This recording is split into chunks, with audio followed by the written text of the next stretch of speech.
Mail से ज्यादा females को ज्यादा जरूरत है जिम की। मैक्सिमम लोग आते हैं, वो आके ही कहते हैं मेरा सब कुछ ठीक है, पेट बड़ा है, पेट को देखना है। जब मैंने स्टार्ट किया मेरा वेट था 153, तो अब अल्हम्दुलिल्लाह मेरा वेट है 97। एसी लगे है तो आप एसी के आगे फौरन जाएं, उल्टा आपको क्रैम्प्स पड़ेंगे बॉडी, वो नहीं करना। इतना टेम्परेचर होना चाहिए आपको सांस अच्छा आए। कार्ब्स, आपको प्रोटीन एंड फैट बैलेंस में हो, दैट शुड बी देयर। मैं हूं मैसम अब्बास और मैं एक ऐसे एक्सपर्ट्स के पास आया हूं, एक ऐसे फिटनेस ट्रेनर के पास आया हूं जिसने बॉडी बिल्डिंग के मैदान में, फिटनेस ट्रेनिंग के मैदान में पाकिस्तान से लेके यूएस तक कामयाबी के झंडे गाड़े हैं और इस मुल्क का नाम रोशन किया है। उनसे आपकी मुलाकात भी करवाएंगे, उनके इंस्पिरेशनल जो सफ़र है उसके बारे में भी आपको बताएंगे और ख़ास तौर पे उनसे ये जानेंगे कि क्या गर्मियों में एक्सरसाइज, वर्कआउट, वर्जिश नहीं करनी चाहिए और लोगों का रियल टाइम एक्सपीरियंस, जो उनके तासुरात हैं, जो उनकी ट्रांसफॉर्मेशन की कहानी है, वो भी आपको सुनाएंगे। साथ रहिएगा।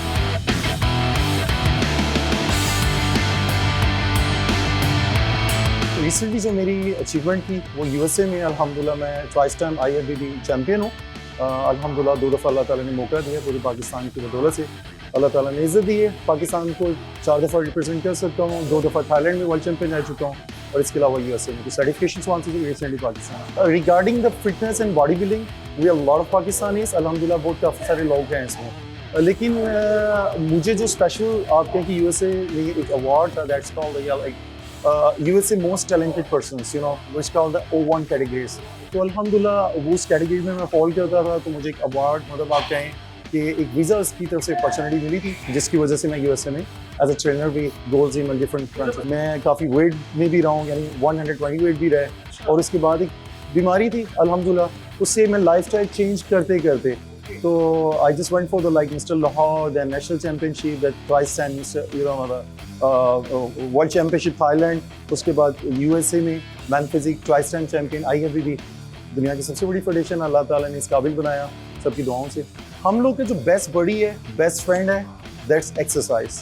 ठीक है, मैं समझता हूँ जिस तरह बाकी माशरे में, USA में और इसके अलावा जितने तमाम यूरोप हैं, उसके अंदर इसकी एक खास इंपॉर्टेंस है। ठीक है, हम लोग इसको वो इंपॉर्टेंस नहीं देते। ठीक है, हाई प्रायोरिटीज नहीं है, हम लोगों ने इसको ऑप्शनल रखा है। अगर तुम इसको हाई प्रायोरिटी दें, यानी वो लोग एक वक्त की रोटी छोड़ सकते हैं, एक्सरसाइज नहीं छोड़ते। तो जिस चीज़ ने मुझे और भी मोटिवेट किया था और जिस चीज़ से मैंने काफ़ी कुछ सीखा हूँ, तो मैं चाहता हूँ पाकिस्तान में मेल हो, फीमेल हो, बूढ़ा हो, इसमें एज मैटर नहीं करती। वहाँ मेरा एक सेशन था, 25 मेंबर्स भी थे, जिसमें सबसे कम सेशन की एज 73 थी और जो मैक्सिमम थी 110, 123 भी थी। तो मतलब जहाँ पे लोग रिटायरमेंट्स का सोच रहे होते हैं, वहाँ पे तो लोग ज्वाइन भी करते हैं इस चीज़ को। आजकल बड़ा एक फ़र्क है इंफॉर्मेशन और नॉलेज में। आजकल के बच्चे, आजकल के लोग जस्ट यूट्यूब, गूगल, उधर से इंफॉर्मेशन लेते हैं। मे बी जैसे मैं भी हूँ, अपने यूट्यूब के लिए हम लोग just you know for the getting the views, you know हम लोग सिर्फ इंफॉर्मेशन दे रहे होते हैं, but for the knowledge is a customize. हर बंदे का ब्लड डिफरेंट है, everything, you know the life time different है, जेंस डिफरेंट है, तो ये कस्टमाइज है। नॉलेज लेने के लिए आपको स्पेशलाइजेशन, यू नो स्पेशल बंदे के पास जाना पड़ता है, क्योंकि फिटनेस ट्रेनर है जो आपका हेल्प आउट। मैक्सिमम लोग आते हैं, वो आके ही कहते हैं मेरा सब कुछ ठीक है, पेट बड़ा है, पेट को देखना है।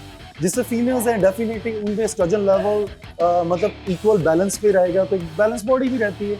अगर उनके हार्मोनल यू नो डिफरेंट आएंगे, यानी मतलब टेस्टोस्टेरोन हाई चले जाते हैं, तो लड़ बॉडी हैवी होती है। मेल्स में एस्ट्रोजन लेवल हाई हो तो बेली यू नो बढ़ जाता है। बट द थिंग इज, हम स्पेशल फोकस एक पार्ट पे नहीं कर सकते। You have to control all the body fat. ठीक है, तो डेफिनेटली आपको लाइफस्टाइल टोटली चेंज करना है, पूरी बॉडी पे आपको फर्क लाना है, तो इंशाल्लाह आपको जो टारगेट एरिया है उसके साथ ही काम होता जाए। जो फिटनेस में जिम में आते हैं, मेरी फर्स्ट डे मैंने कभी किसी को नहीं कहा यार आपने डाइटिंग करनी है, अपने मुंह को जिप लगानी है, नहीं। जिम और अपना वेट कम करना, फैट कम करने का हरगिज़ मकसद नहीं है आपने अपना खाना पीना छोड़ देना है। ठीक है, क्रेविंग जब भी होती है जब आपके अंदर न्यूट्रिशन, विटामिन से किसी भी मिनरल्स की कमी हो। समटाइम किसी को विटामिन यू नो B6 की कमी है, मैग्नीशियम की कमी है, जिंक की कमी है। Once again it's depend on the knowledge. ठीक है, आपके पास कोई भी आता है पेशेंट या आपका जो भी क्लाइंट है, क्रेविंग्स डिपेंड करता है उसको, अदर देन दैट आपको साइकोलॉजिकल उसको समझाना पड़ता है। समटाइम वर्कआउट से ज़्यादा हमें उसको दिमागी तौर पर समझाना पड़ता है। अगर लेट्स सपोज आपने कैलोरीज आपको एक रिक्वायर्ड थी, फर्स्ट करें 400 कैलोरीज रिक्वायर्ड थी ईच मील, अगर आप उसको ज़्यादा ले जाते हैं तो वो आपके ATPs में जाके यानी कन्वर्ट होता है, जो कि यू नो ATPs लेवल मतलब आपको यानी स्टोरेज फैट में हो जाता है, जो कि आपको फैट लेवल बढ़ा रहा है। ठीक है, इसके अलावा अगर आप समझते हैं कि आज मैंने खाना ज़्यादा खा लिया, यार आज मैं आउटिंग की है दोस्तों के साथ गया, लेकिन खैर मैं जिम में जाऊँगा, आज मैं 3 घंटे वर्कआउट करूँ, नो, स्पेशली गर्मियों में ये बेवकूफ़ी नहीं करनी। गर्मियों में जिसने फैट कम करना है, this is the best season. Technically थोड़ा सा बताऊंगा। इसकी रीज़न ये है, देखें आपकी कैलोरीज डेफिसिट आप तो डेफिनेटली कर रही है, लेकिन कैलोरीज बर्निंग ज़्यादा हो रही है। उसकी रीज़न ये है, आपका इनर टेम्परेचर है। आप जब किसी भी जिम में, जब हम सर्दियों में जाते हैं, इंसान हो या गाड़ी हो, सर्दियों में आप देखें जब आप उसको स्टार्ट करते हैं तो वो कूल, मतलब उसका बॉडी, गाड़ी का टेम्परेचर ठंडा है, उसको टाइम लगता है गर्म होने में, ठीक है। तो उसको इसी तरह जब हम लोग इंसान हैं तो हमें भी वर्कआउट वार्म अप ज़्यादा करना पड़ता है सर्दियों में, ठीक है। इसी तरह गर्मियों में ऑलरेडी आपका मैच होता है कैलोरीज बर्निंग, लेकिन जब बॉडी को कूल डाउन होना पड़ता है, कूल डाउन के लिए आपको इसकी कैलोरीज ज़्यादा बर्न, यानी टेम्परेचर मैच करने के लिए आपको कैलोरीज ज़्यादा बर्न होती है। बट एक चीज़ और, इसका हरगिज़ मकसद ये नहीं है कि गर्मियों में आ रहे हैं आप स्वेटिंग बहुत ज़्यादा बढ़ा दी है, स्वेटिंग से आपकी कैलोरीज बर्न हो रही है, नहीं। स्वेटिंग से फैट लूज, वेट लूज का कोई ताल्लुक नहीं है। बस गर्मियों में एहतियात रखिए, डिहाइड्रेशन नहीं होनी चाहिए, आपके कपड़े लूज हों, मतलब कपड़े आप लूज वेयर करें, आपकी डाइट में है, मतलब कि आपके इलेक्ट्रोलाइट्स कम नहीं होनी चाहिए बॉडी के। मेन चीज़ है जैसे पोटेशियम है, मैग्नीशियम है, कैल्शियम है, आपको ये फूड से तो मिल रहे हैं, लेकिन आपको जिस तरह हमारे बड़े लोग तरबूज खा रहे हैं, आपको देखिए आपको एक आयरन भी, यानी मतलब लॉट ऑफ थिंग्स आपको मिल रही हैं, लेकिन उसके ऊपर जिसम काला नमक या कोई भी नमक है उसके डाल रहे हैं, you are taking like sodium आप ऐड कर रहे हैं, तो आपको इलेक्ट्रोलाइट कंप्लीट हो रहा है। इसलिए लिक्विड पे जाएं, बनाना है, पोटेशियम है, गर्मियों में आप ये खाएं, ठीक है, ताकि आपके इलेक्ट्रोलाइट ज़ाया ना हो पसीने से या यूरिन से। सूरज गरूब हो रहा होता है या अर्ली इन द मॉर्निंग, ठीक है, या जब शाम का आगाज होता है 4 बजे के बाद, कह लें आप 10, 11 व्हाटएवर द टाइम। लेकिन वह चीज़ ये है, ये टाइम वाली जो चीज़ है मोस्टली जब कहा जाता है जो लोग आउटडोर द प्रेफर करते हैं, वॉक, जॉगिंग या दिस टाइम। लेकिन जब आपका इनडोर है, आजकल लेटेस्ट दौर है, जिम्स की टेम्परेचर कंट्रोल किया जाता है वंस अगेन, लेकिन इसका हरगिज़ मकसद ये है एसी लगा है तो आप एसी के आगे फ़ौरन जाएं, उल्टा आपको क्रैम्प्स पड़ेंगे बॉडी, वो नहीं करना। इतना टेम्परेचर होना चाहिए आपको सांस अच्छा आए, डिहाइड्रेशन आपको कंट्रोल करना है, ठीक है। But this is a thing, आजकल ट्रेंड है, कुछ लोग रात को इंटरनेशनली वर्क कर रहे हैं, यहाँ पे तो कम्युनिकेशन बैरियर है, दिन रात का फ़र्क है, वो दिन को कर रहे हैं, रात को यहाँ पे रात को आपको 3 बजे टाइम मिलता है, 4 बजे मिलता है। अब उनकी मील्स भी तो डिफरेंट है, उनकी रूटीन भी चेंज है। हम लोग सुबह नाश्ता करते हैं 7 बजे, 8 बजे, 10 बजे, बेस्ट टाइम तो बिफोर 8 ही है, मेरी जो प्रेफरेंस होती है। लेकिन अगर हम वो करते हैं, उनका नाश्ता ही स्टार्ट होता है दोपहर 2 बजे, उनकी रूटीन है, उनको रात 3 बजे तक काम करना ही करना है। तो जब टाइम मिलता है, you have to burn your calories, आपको एग्जॉस्ट, आपका एंजाइटी लेवल, आपका डिप्रेशन जो भी है, आपका ये बेस्ट बॉडी आपको इनसे करना है। कार्ब्स, आपका प्रोटीन एंड फैट, तो ये मेजर चीज़ है। फैट में भी आपका the good one, good fats, ठीक है, ये 3 चीज़ें हो, बैलेंस में हो, दैट शुड बी देयर। इसके अलावा अब आप यहाँ पे आ रहे हैं, गर्मी है, अब आपने चेक करना है आपके मिनरल्स, वाइटामिन कंप्लीट हैं। अगर तो आप नेचुरल डाइट से कंप्लीट कर रहे हैं तो लें, अदरवाइज आपके बहुत सारे अच्छे सप्लीमेंट्स हैं जिसमें मैग्नीशियम है, जिंक है, पोटेशियम है, कैल्शियम है, आप वो लें। वरना अल्लाह पाक का बहुत करम है, हम अपने मुल्क पाकिस्तान में रह रहे हैं, यहाँ का एटमॉस्फेयर, मौसम बहुत अच्छा है और अल्लाह का इतना खास करम है, गरीब अमीरी से फ़र्क नहीं है इस चीज़ में। जब अल्लाह ताला जब मौसम देता है, बीमारी उस मौसम की देता है तो उसके साथ निजात भी देता है। जैसे अभी गर्मी बहुत ज़्यादा है, आपके पास वाटरमेलन है, तरबूज है, इसको हम लोग कहते हैं ईट योर वाटर, तरबूज, ईट योर वाटर, मतलब अपने पानी को खाओ, मतलब there lot of water, 90 to 95% उसके ना पानी है। मेल से ज़्यादा फीमेल्स को ज़्यादा ज़रूरत है जिम की, क्योंकि मेल्स की बॉडी को मैं बोलता हूँ सिंपल बॉडी, फीमेल्स को बोलता हूँ there is lot of complex things. उनके the every month they have some issues, हमारी भी माएँ बेटी है, मेरी भी बेटी है, the thing is the lot of stuff they have to face, ठीक है। तो उसके लिए उनको ज़्यादा ज़रूरत है। पहले वाले ट्रेंड्स आज नहीं है, हाथ से कपड़े धोने, आपकी एक्सरसाइज घरों में वो चीज़ें नहीं हो रही।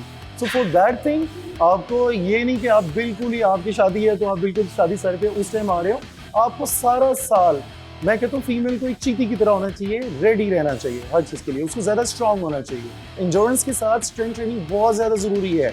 आपके मसल स्ट्रांग होंगे तो आपकी फ्लेक्सिबिलिटी अच्छी होगी, एजिलिटी अच्छी होगी, मोबिलिटी अच्छी होगी। आजकल फिजियोथेरेपिस्ट के पास जाते हैं, वो भी आपको मोबिलिटीज बताते हैं। अब हमारे जैसे हमसाये मुल्क हैं, इसके अलावा दूसरे कंट्रीज हैं, उनके आप देखें 6 एब्स हैं, लॉट ऑफ स्टर्स। 6 एब्स से ये शो नहीं कर रहे यार I am the body builder professional, this kind of stuff. वो आपको शो कर रहा है कि मैं डिसिप्लिन कितना हूँ, ठीक है। इतने बड़े बैलीज और इतना कि आप यहाँ से भाग के थक के गिर गए हैं, दाई मारते हुए डर रहे हैं, this and that, this a part of fitness. Pakistan में ये मेरा एक ब्रांड है अल्टीमेट फिटनेस जिम, मैं यहाँ पे अवेलेबल होता हूँ। इसके अलावा कुछ अल्हम्दुलिल्लाह हमसाये मुल्क से लेके बहुत सारी कंट्रीज़ हैं, ऑनलाइन भी वो मुझसे कॉन्टैक्ट करते हैं, सोशल मीडिया में भी होता हूँ। तो अल्हम्दुलिल्लाह किसी किस्म की भी मेल्स, फीमेल्स, बूढ़े बच्चे जैसे भी हों, दे कैन कंटैक्ट। जिस तरह बच्चे हैं, लोग सोचते हैं कि भाई बच्चों को नहीं करनी चाहिए, everything that's just myth. You know everyone should be lean muscles mass, ठीक है। तो वो क्या होता है, वो लीन होता है, उस बेचारे ने बड़ी मेहनत किया, अब उसको मेंटेन तो करना ही है। एक चीज, एक खाली स्किनी होना, ठीक है, वो खतरे की अलामत है। स्किनी होने का मतलब ये है उसके बेचारे की मसल्स, बोन्स के ऊपर प्रोटेक्शंस नहीं है, मसल्स की लेन नहीं है, फाइबर्स नहीं है, वो उसके लिए खतरा है। तो उसको अपनी बीएमआई वेट के मुताबिक उसके ऊपर जाना है और लीन मसल्स मास गेन करना ही करना है, ठीक है। खाली मास नहीं बढ़ाना, फैट नहीं बढ़ाना, वेट नहीं बढ़ाना, हम लोग को लीन मसल्स मास गेन करना है। मशीन के ऊपर नहीं देखना कि कितने किलो बढ़ रहा है, आपने ये देखना है माशाल्लाह you are getting in good shape, ठीक है। तो मैं आपको अपनी प्रीवियस पिक्स भी दिखाऊंगा जिसमें काफी ज्यादा वेट था, अपने स्टूडेंट्स की हिस्ट्री दिखाऊंगा, काफी ज्यादा वेट था। लेकिन एक बात याद रखिए, जो यहाँ से यहाँ पे आता है उसको यहाँ पे जाते हुए भी कोई ज्यादा देर नहीं लगनी। तो इसलिए मैं कह रहा हूँ कि लाइफ स्टाइल है। कुछ लोग आते हैं सवाल करते हैं, सर मुझे इतने वेट में आने में कितना टाइम लगेगा। उसका मकसद ये है, उसके बाद उसने जिम छोड़ दी। नहीं भाई, मशीन हो या इंसान हो, उसको मेंटेन रखना है कबर तक। आप 1 साल से आ रहे हैं, क्या तब्दीली महसूस की आपने? एक तब्दीली जब मैंने स्टार्ट किया मेरा वेट था 153, तो अब अल्हम्दुलिल्लाह मेरा वेट है 97। हाँ, क्या एक दिन में कितने घंटे करते हैं वो? 2 आवर्स। आप लाहौरी हैं, तो लाहौरी तो खाने पीने के बड़े शौकीन होते हैं, तो कैसे बचते हैं? फिटनेस भी ज़रूरी है, तो ये स्पेशली ये मेरे कोच हैं शराज सर, ओन भाई, इनकी काफ़ी मेरे साथ सपोर्ट रही है, इन्होंने काफ़ी गाइड किया है और इनकी वजह से ये मेरा कम हुआ वेट। समर रूटीन क्या होती है? यार इट डिपेंड्स कि आप किस तरह का वर्कआउट कर रहे हैं। अक्सर लोग जिनकी ऑलरेडी बिल्ट होते हैं वो हफ्ते में 2 से 3 दिन करते हैं, रिगार्डलेस के समर हो या विंटर्स हो। तो क्योंकि मैं अभी उस पोजीशन में नहीं हूँ, तो मैं गर्मियाँ हो सर्दियाँ और डजेंट मैटर, मैंने हर रोज़ ही करना। ठीक है। अच्छा, यहाँ का माहौल कैसा है? आपके जो कोचेज़ हैं, जो आपके फिटनेस ट्रेनर्स हैं, शराज भाई हैं, वो कितने हेल्पफुल होते हैं? बहुत ज़्यादा। हालांकि मतलब मैं पिछले 4-5 सालों से जिम कर रहा हूँ, I am aware of most of the exercises, लेकिन फिर भी मुझे कहीं पे चाहिए हो मदद तो एवरीवन इज़ हियर, हर कोई ओपन है, चाहे वो लोग हो चाहे वो स्टाफ हो। Very good atmosphere. मैं सब कुछ खाने के लिए जिम में आता हूँ, मैं फैट खाऊँ, मैं जो मर्जी खाऊँ, लेकिन मैं एक्सरसाइज करता हूँ, इसीलिए मैं मेंटेन हूँ। गर्मियों में आमतौर पे लोग छोड़ देते हैं कि जनाब गर्मी बहुत है, या शायद हमें मिथ ये भी है कि नहीं करना चाहिए वर्कआउट। आपकी रूटीन क्या हो? ये सिर्फ ना माइंड सेट की बात है, जिन्होंने नहीं करना वो सर्दियों में भी नहीं करते, और जिन्होंने करनी है वो गर्मियों में भी करते हैं। एज अ डॉक्टर मैं फील करता हूँ कि जो एज बढ़ती जाती है तो वेट ट्रेनिंग हल्की फुल्की बहुत ज़रूरी है। उससे आपकी बोन्स वगैरह जो हैं मजबूत रहती हैं। एज के साथ साथ मसल्स जो हैं वो सुखड़ जाते हैं, उसके लिए बहुत ज़रूरी होता है कि आप फिर हल्की फुल्की अपनी जितनी भी उसकी इस्ताद है उसके मुताबिक आप वेट ट्रेनिंग करें।